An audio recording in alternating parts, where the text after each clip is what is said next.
Subang nampaknya makin hari semakin panas. Dari aksi saling serang antara kuasa hukum hingga yang terbaru, Dokter ahli forensik Sumiastri beri kritikan terhadap Danu yang sembrono menerobos garis polisi. Namun sebelum kita lanjut, pastikan kamu telah menekan tombol subscribe terlebih dahulu agar kamu gak ketinggalan informasi terupdate dari channel ini. Jika sudah, simak video berikut. Hingga kini, kasus perampasan nyawa ibu dan anak di Subang belum menemukan titik terang. Masuknya Danu dan oknum Banpol ke TKP Ciseti menjadi sorotan karena sama saja TKP diacak-acak.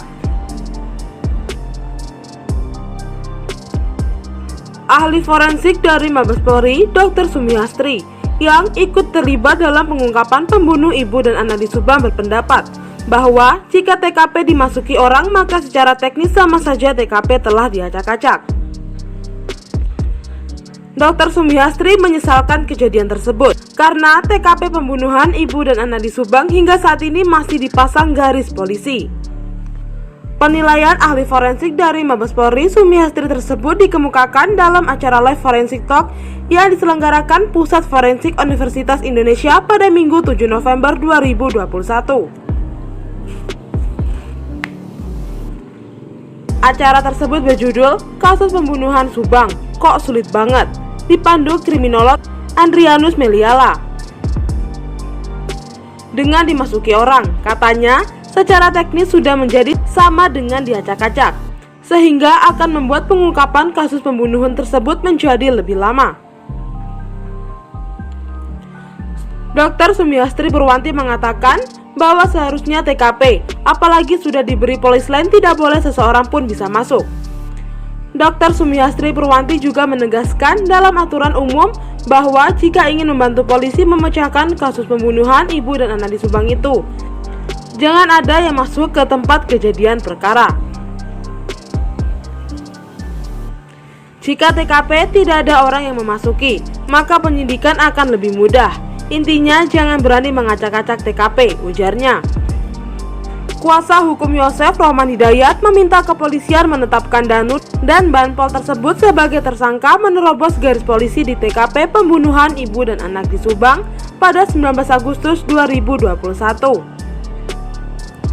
Di dalam TKP, Danu disuruh Banpol membersihkan bak mandi.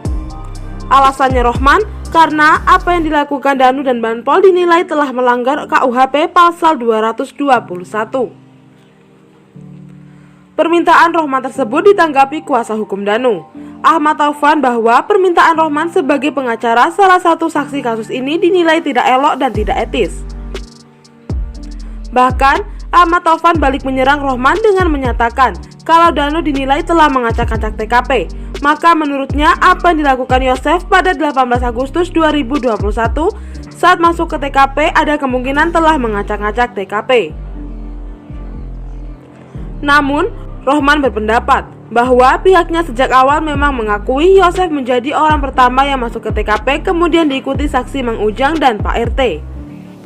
Menurutnya, tidak bisa dibandingkan antara apa yang dilakukan Yosef dengan Danu, karena saat Yosef masuk TKP belum dipasang garis polisi, sementara Danu dan Banpol masuk TKP yang masih dipasangi garis polisi.